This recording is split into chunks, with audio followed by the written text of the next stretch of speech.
everyone. Welcome back to the Going Scared podcast. Join me here every week for conversations on living lives of purpose by leaving comfort and going scared. This week's story is a story about leaving comfort and going scared. I'm so honored to welcome musician Brittney Spencer with me as we continue our Going Against the Grain series. Brittney is a country singer-songwriter living in Nashville. Her love for storytelling drove the Baltimore native to Nashville in 2013 with dreams of singing and writing country music. She's since toured and performed as a background singer for such artists as Carrie Underwood and Christopher Cross, all while establishing herself as a songwriter in Music City. In late 2020, Spencer began her ascent to what we're just going to call stardom with the release of her debut EP, which garnered rave reviews. So I was excited to have Brittney on the show because she shares about what it was like for her to pick up and move to Nashville to make herself known as a country music artist, and the journey that it's been for her to make her mark in this world as a Black woman artists. There just are not many Black artists in this country music world. And so I thought this is a story of going against the grain. Here's my conversation with Brittney.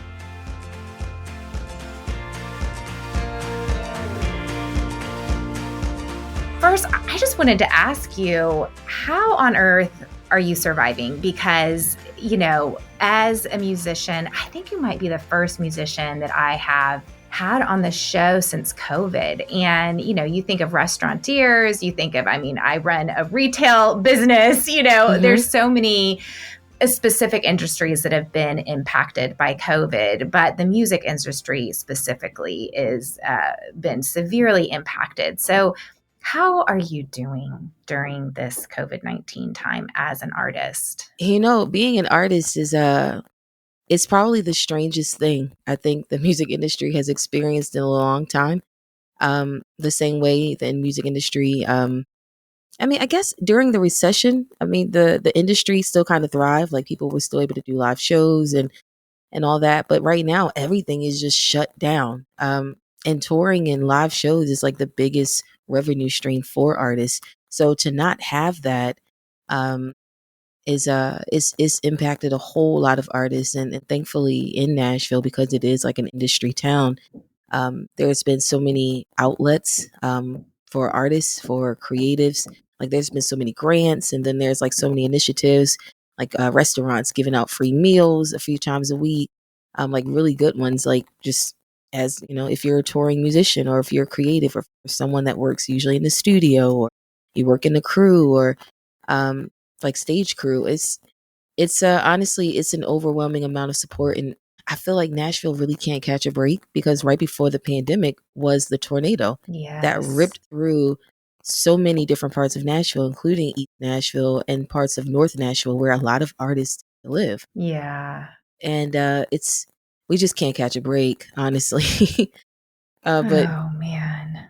It's challenging, but right in the middle of a pandemic, I released my first EP, and it did well. And I'm like, it feels like I feel like I'm taking in the moment, but also there's a part of me that's like, dang it, man. It feels kind of weird to find myself kind of thriving a bit with my first ever release of music, and I see so many of my friends trying to figure out how to make things happen for them, and so even in the middle of all the joy, there is a little bit of guilt, because so many of us are struggling, and it's a lot to take in all at once. Well, I want to celebrate the release of your EP, and other people's.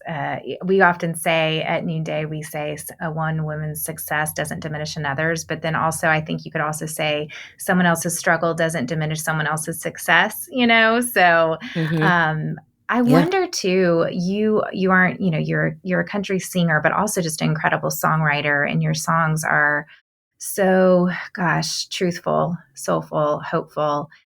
Thank Do you. you think that there is, I feel like maybe there's something in this time.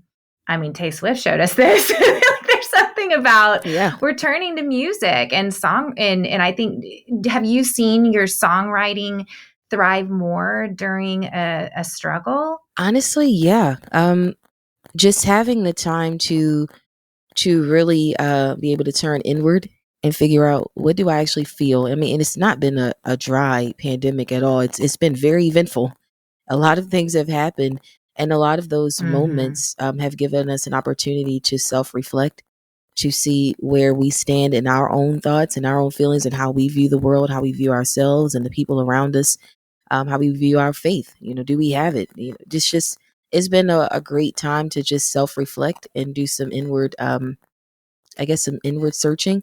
And so I do feel like that's reflected in my songwriting as well. I don't know how anyone could live through this time and not have that opportunity and see it reflected in their creative work. Just as an artist, I think that it's almost impossible. And if you manage to just skip that part, teach me, because I would have loved to have known how to do that at least a few days over the last 10 or 11 months. Just a few days of a little bit of a respite. Just a few. Well, I'd love to hear a little bit more of your story. Do you remember when you first knew you wanted to pursue music? I don't know that moment ever happened for me. I've just been doing it. I started singing in church. My mom says it was 3. And so I just started singing in church, and I just always did it. I don't think there was ever a moment where I said, I want to do music for the rest of my life. I think I just always said it. So every time I'm asked that question, I feel like I'm giving such a boring response where I'm like, I actually didn't have that moment. I just kind of knew what I was supposed to do, and I've just stayed on that course. I think realizing that I was going to move to Nashville to pursue it even further as a country artist and songwriter, that was like a moment that I definitely had. But just to do music in general, I just always did it. You always knew. And so you grew up in Baltimore. Yep, is that right? B-more, born and raised. Born and raised, Baltimore. So yeah, tell us about that journey to move from Baltimore to Nashville. Because I think you can be one of those people that maybe always grew up knowing this is what I'm supposed to do, but then you do that point of no return where you decide to actually make a high stakes decision that then corners you with courage to where you're like, okay, I'm not going to just say that this is what I'm going to do. I'm going to pursue it. What was that journey like? Yeah, I mean, it was kind of bizarre. There was so many things happening at the time that kind of made me realize I need to be doing music. I was worship leading at a church, and I was working there, and I realized I wasn't going to be working there anymore, and I started working like a regular 9 to 5 job, and I just kept getting laid off. It was a time where like people were just getting laid off like crazy in Baltimore, and I was one of those people. And I was like, you know what? If I'm going to struggle, I want to at least struggle doing something that I really love. And I had been thinking about Nashville for a while. I'd even applied to like a few like colleges out here, and I got accepted into them. But I just didn't leave. Like I don't, for whatever reason, that acceptance letter just didn't prompt me to move. But losing a bunch of jobs and just being unhappy because I was just tired of being broke and doing things that I didn't really love to do, and not really feeling like I was working towards my goal of being in the country music industry.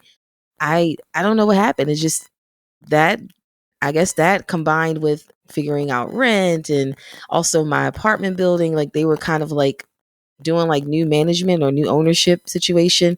It was just, I don't know. It felt like all hell was breaking loose. And I was like, I at least want to be in hell doing what I like to do. And so, right. If I'm going to suffer, let it be doing something exactly. I love. And I was just like, you know what? I kind of got like a little clever, I guess.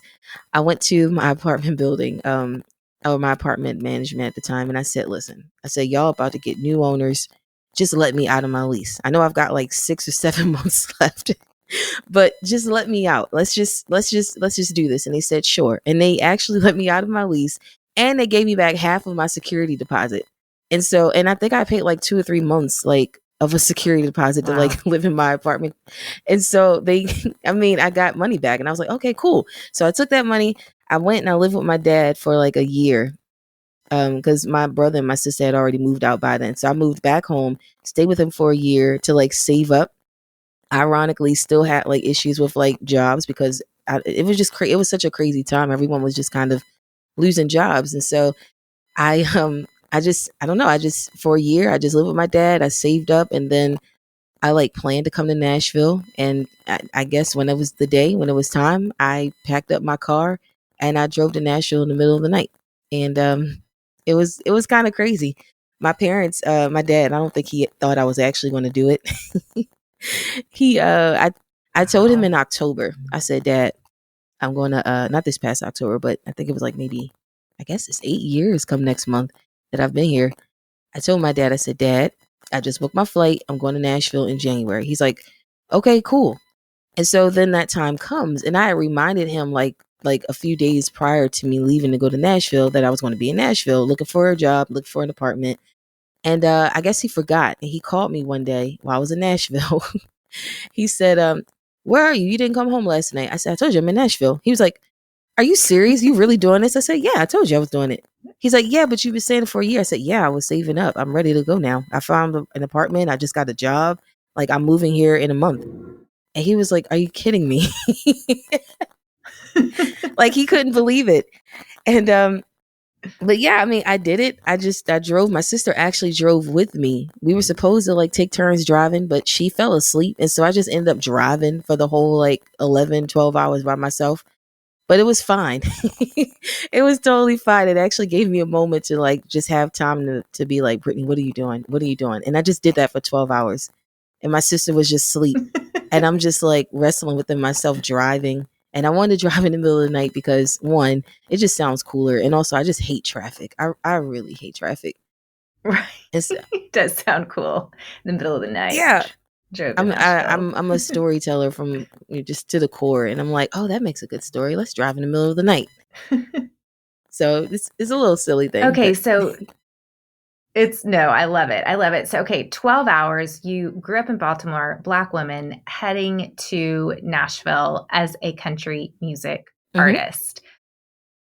When you're saying, what am I doing? What am I doing? What were some of your fears going through your mind during those 12 hours? Yeah, I mean, just moving to a new city. I didn't know anybody here.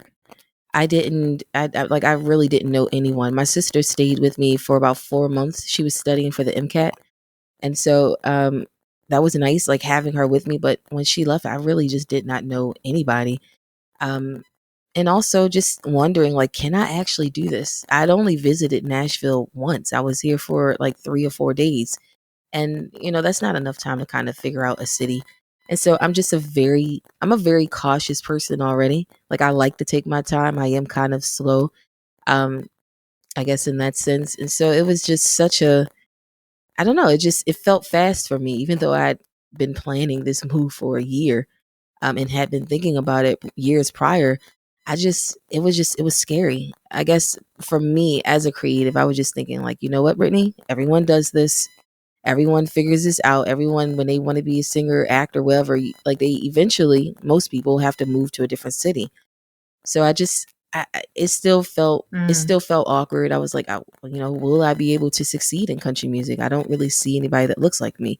And so it was a whole bunch of questions. But if I'm honest with myself, I had those questions for years.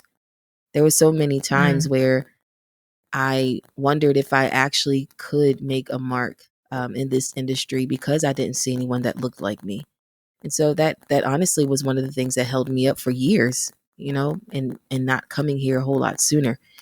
And so it's I guess the time that we're in right now where we're seeing more representation and we're seeing more opportunities for people that look like me, is just it becomes it becomes so encouraging because I remember all the years I I don't want to say I wasted, but there were so many years where I didn't do what I really wanted to do because I didn't know if I actually could. That's because Mm. I noticed the framework of the industry. And so just being able to overcome that a bit, or to at least do it afraid. That's what I feel like I did. That's probably a more accurate description. I just did it afraid. And I'm still Mhm. doing it afraid, honestly. But being able to Mm. just still do what I'm doing creatively and just in the industry, it means a lot to me because I remember when I wondered if this day would ever come. And it's come now.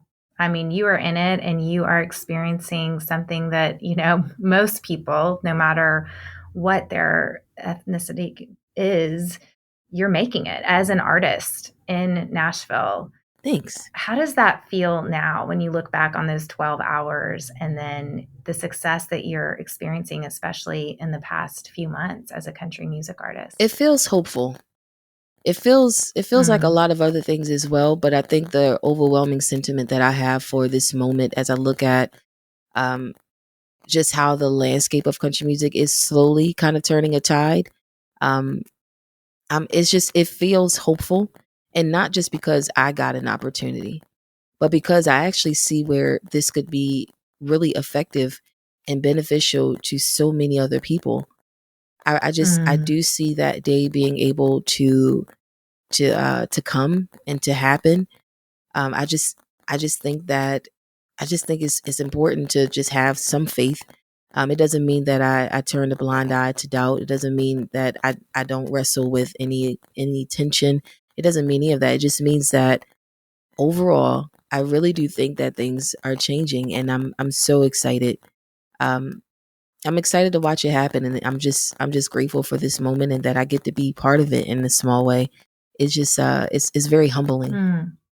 Tell me a little bit about, two questions. Why country for you? Where did that come from? And then also, what is the history of country music that has really, in particular, lacked Black representation? Yeah. So, uh, country music, I was introduced to it. Well, I mean, there's two versions of the story.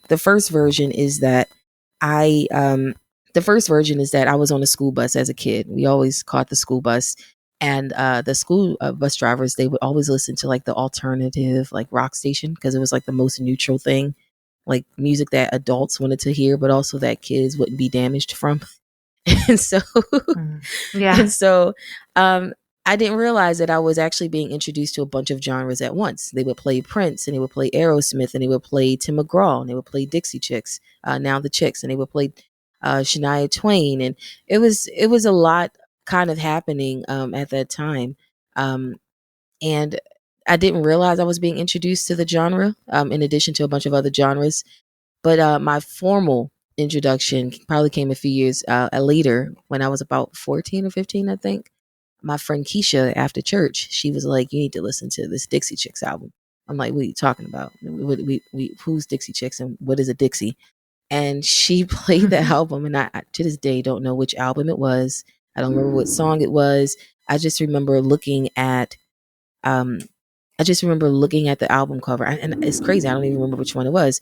And I remember listening to this song and hearing the harmonies, and I just thought, "Oh, this sounds like church." It just sounded like a quartet to me, and I fell in love with the storytelling. It was church just kind of telling a different story.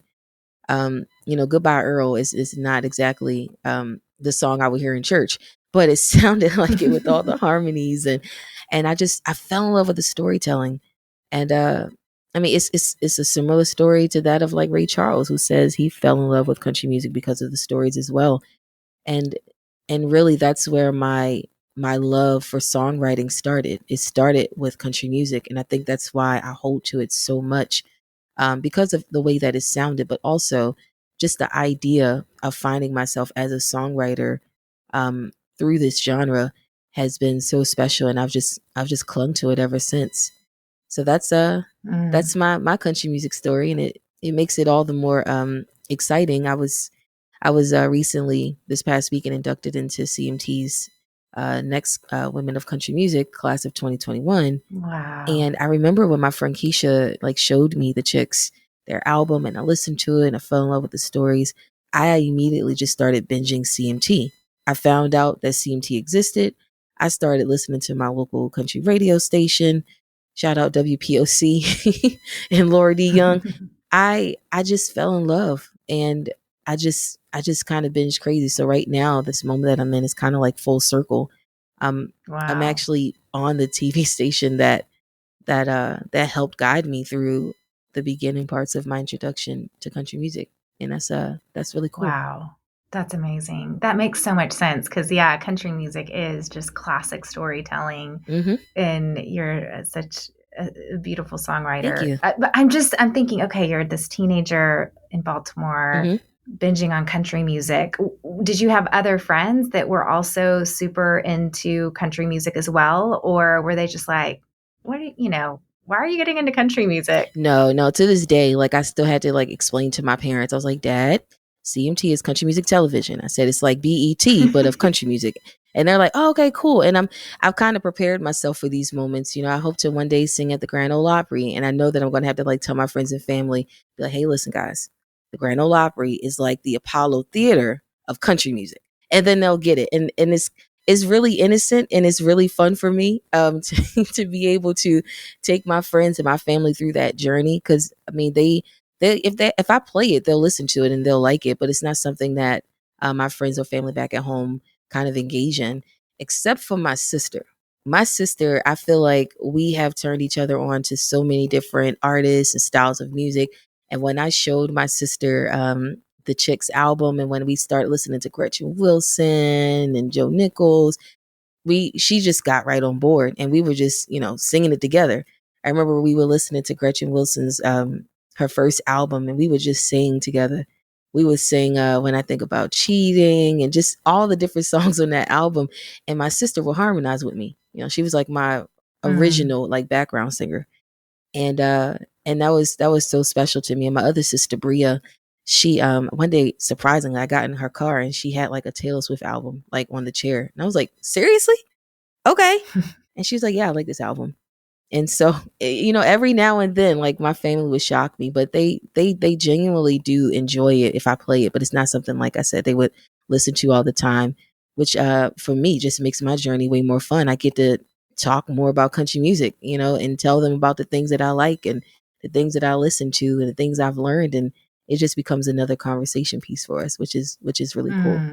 So how do you even, you hear these stories, young artist moves to Nashville or moves to LA to make it as an actor. I don't know, like, what do you do? You move to Nashville. How do you even go about becoming known? Man, I think the first thing that I really learned was that there's really no one way to do anything. And everyone like makes their own path, and that's why everyone's story is so different. Some people come here and they get discovered within a week, because they did something that caught someone's attention, and then other people, they see Nashville as a 10-year town. They're here for 10 years and they're just feet to pavement, just kind of doing what they got to do, and then something finally breaks for them. It's so many ways to do it. There is no right or wrong way. And that was like, I think, the first lesson that I learned, because I'm like really big. I'm a number one on the Enneagram. And so I'm kind of big, too much at times, on what is the right way, what is the wrong way to do a thing, what's the right way. And that was something that really kind of got shattered for me. I was like, oh, okay, cool. There is no right way. And honestly, most people don't know what they're doing. Cool. So it just it alleviates so much pressure. And that's what happened to me when I first moved here. When I realized there was no right way, I was like, oh, well then let me just try stuff out. And it sounds so silly every time I say it, but when I first moved here, my sister and I, we were just watching movies. We were broke. We didn't have anything. I think we still had like blow up mattresses. We didn't have anything. Like we literally put whatever we could into my little Mitsubishi Galant and like came here. And so there was no bed, no dresser yet. And we were just watching movies. I had a DVD player, or was it? I don't know if it was a DVD player. No, it wasn't that. I think it was like probably Hulu, Netflix. I don't know. Something along those lines. But we had my TV and we would watch movies.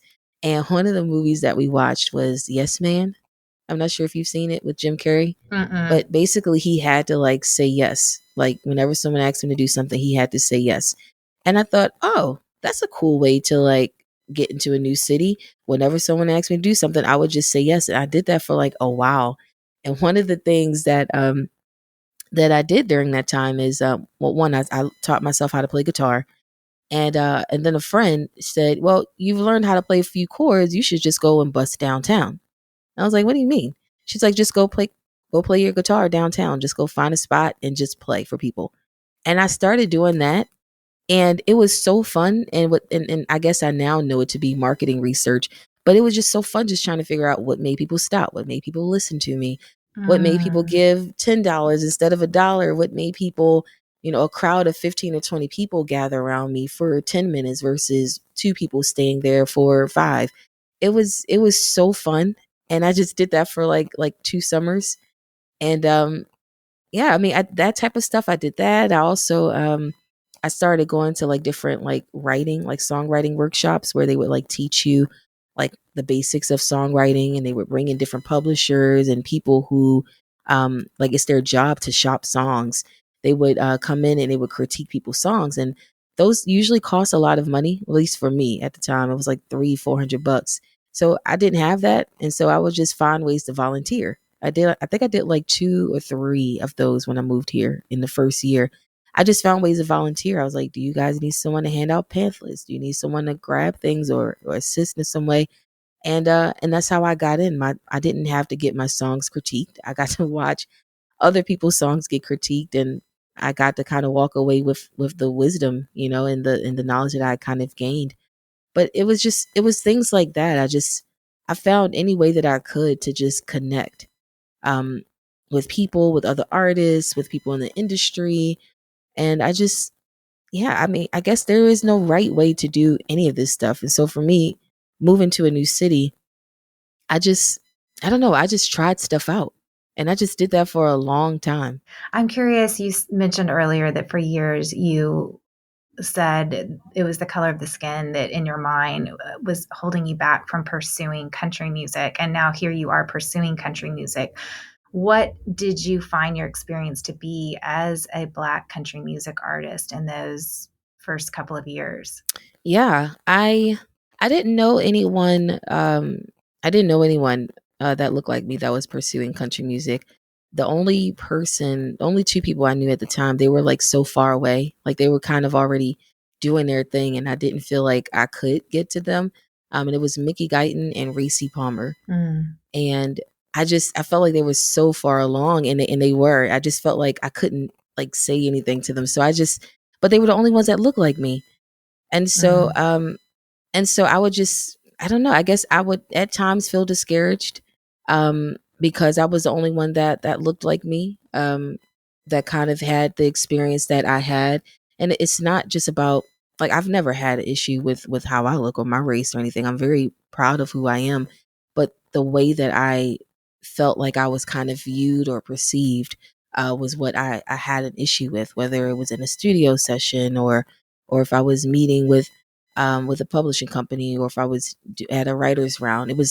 It was just the overwhelming feeling of like, what are you doing here? That and I don't think anyone intentionally did it. I just think when people see someone new, when people see something that they don't typically see, it's probably just curiosity, but to the person on the receiving end of it, it just feels like you just don't belong, or you're being treated like you don't belong. And so um yeah, I mean, I would find different ways to connect. I remember going to a few of Mickey's shows, like right arounds that she did in Nashville, and we met once. And I slid into Reese Palmer's DMs one day because of a mutual friend said, "You should meet Reese." I said, "I know, I think she's awesome," and and they said, "You should just reach out to her." And I did. I reached out to her on Instagram, and she was the kindest person in the world. Um, she was wonderful. She said, "Hey, I live in North Carolina, but I'm coming to Nashville in like a month or two. Would love to get coffee." And I was like, "Yes, please. I would really love that." And she was just the kindest person in the world. And honestly, watching her now, kind of be a voice and an advocate for artists of color in country music, it just makes so much sense because I watched her do this one on one, and to see her do it now in the media space is just not a shock, and it just feels wonderful to kind of see this moment come for her because she's been doing this for years before there was a media platform.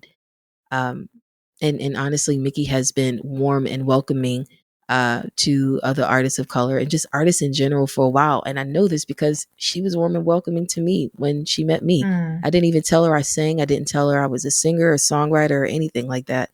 I just I just said, "Hey, I see you, and I just want you to know that I think you're doing a great job, and you're killing it." And that was it. And she was the nicest person in the world. She didn't know anything about me, and to be able to sit in this moment where they're my friends and to see just all of the advocacy work and all the uplifting they do for other artists of color in this space, particularly women. It's it just feels so heartwarming. I actually don't even know if that's strong enough of a word um, to really describe how this moment feels. Because I remember when I was the only one in my own little sphere, my own little space, and to watch there be so many of us is it's life changing for not just me. I think for a whole lot of people, and I think it's going to shake things up in this industry. I think. Wow. Wow.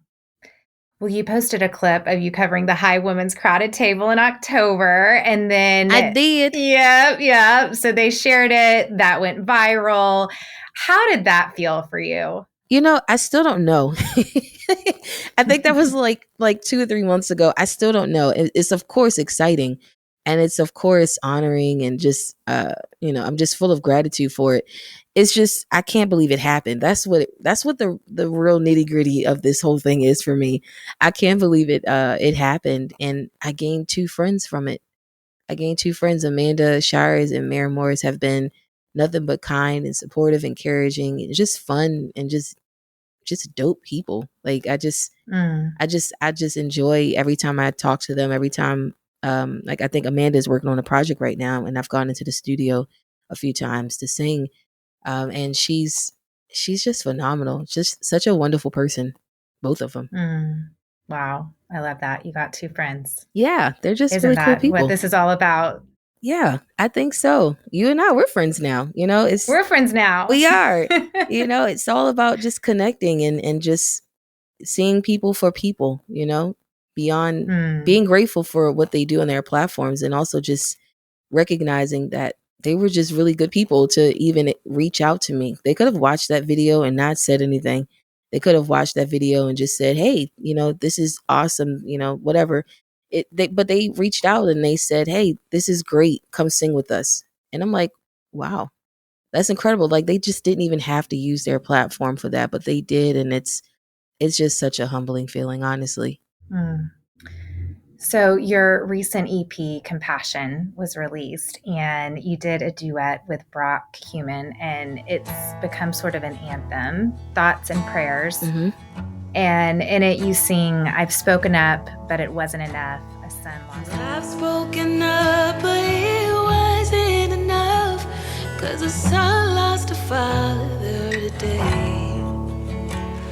A woman was gunned down today. Tell me your heart doesn't break. Don't send me your thoughts and prayers, 'cause they don't go anywhere when we let the good die young. And I just wondered if you could take us inside the source of those lyrics, because your voice is so heartbroken yet forceful in that anthem. Wow. That song, it means a lot to me. It's a song about mass shootings.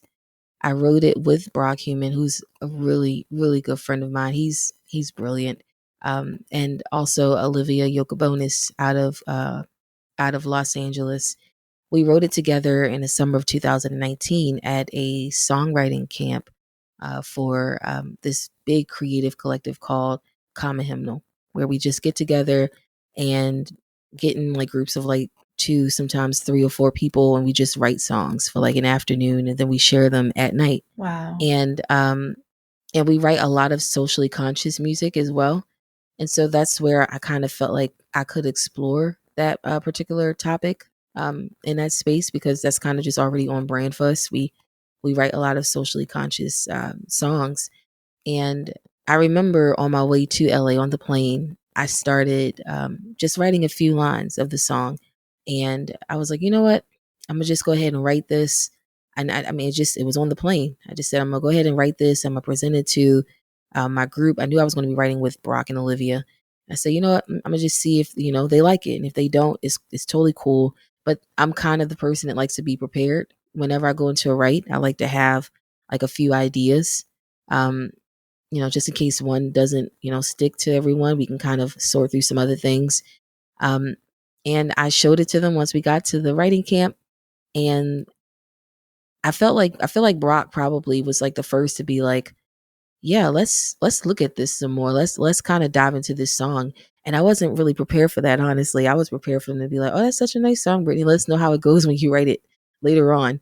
And so I didn't really have a whole lot of faith in the song. And it was just like a few lines that I had. And I didn't really have a whole lot of faith in it yet, but that's pretty common for me in the beginning of a song process.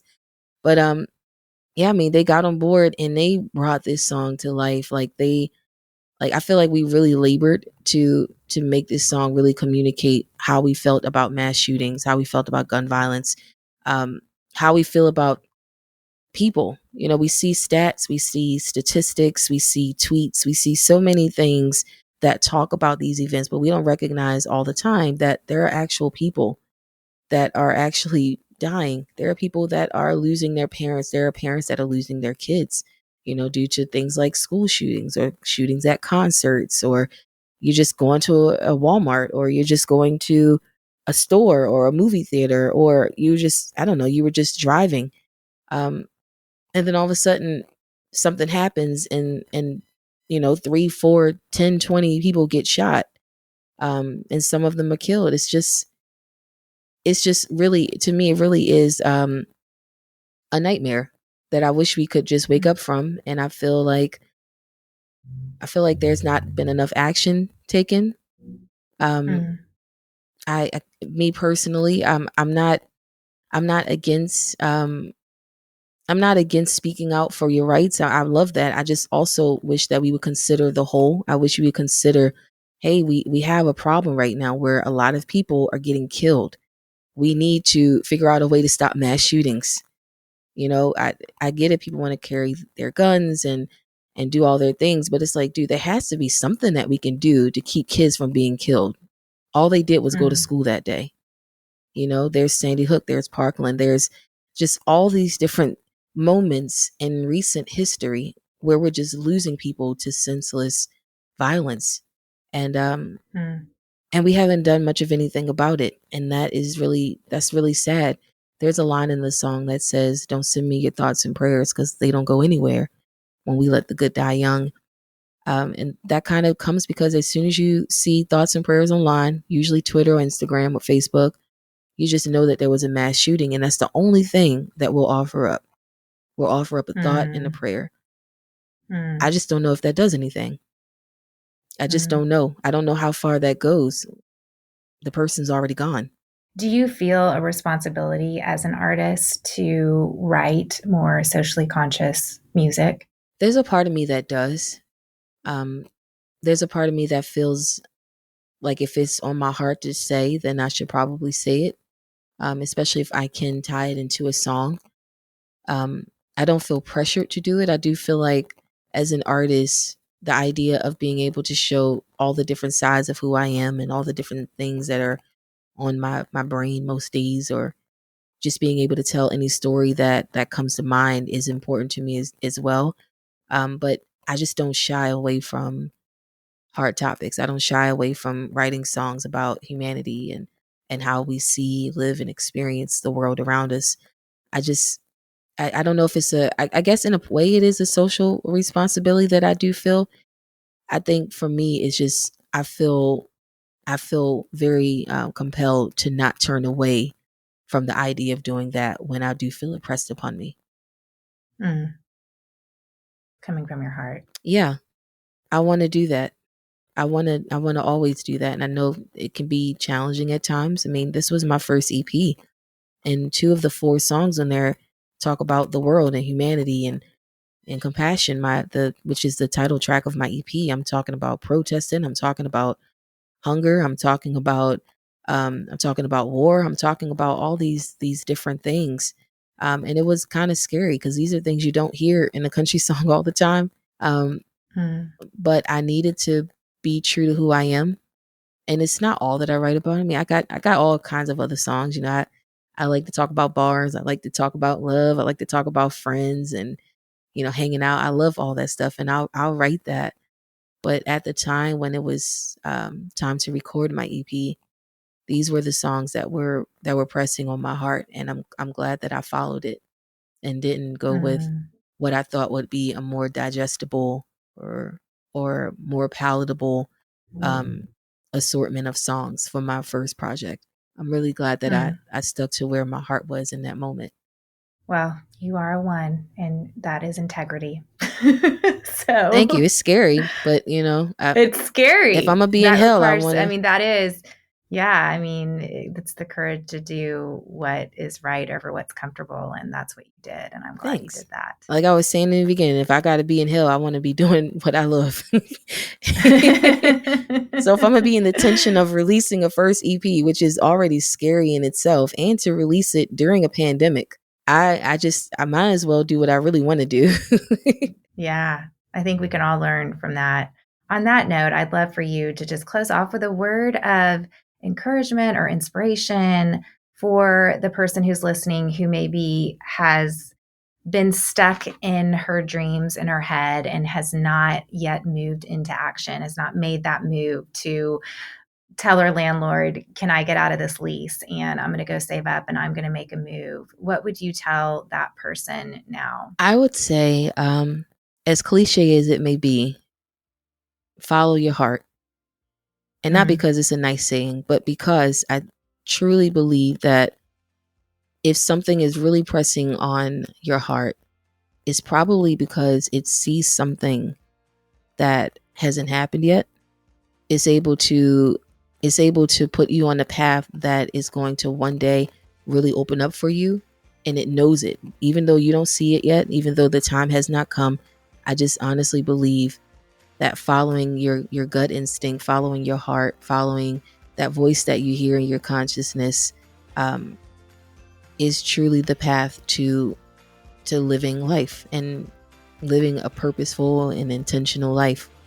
I think I'm still learning that, so I'm not saying it like I've tested it and I've tried it and I know. I'm saying it like I'm actually discovering this right now myself.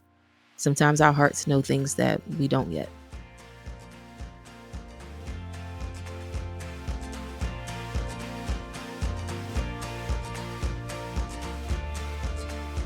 I love when Brittney shares about how she started going to downtown Nashville and just making music, doing her very own market research. Now, that's what I call going scared, my friends. Her creativity and curiosity to say yes and be willing to lean into the discomfort of being in a new city, creating a name for herself in a very white music culture, and continuing to put herself out there over and over again. She's moving mountains and her courage is contagious. She's a natural storyteller, and I appreciate how she brings us along as she shares what it's been like for her to stand up for herself and keep showing up at the table, even if she hasn't gotten an invitation. Okay, that is our word for us today. You're the one that gets to keep showing up as yourself, whether you've been invited or not. I want you to go keep up with Brittney. You can go follow her on Instagram at Brittney Spencer. That is 2 T's in EYSPENCER. And guys, this series, so fun. I'm loving it. I'm having fun with you guys. I think this is such an important story to share, especially during Black History Month this month. So go give it a tag. She just, she shows up with a lot of love and light in the world. So I want you guys to spread the word about her and her music. Really, really powerful music.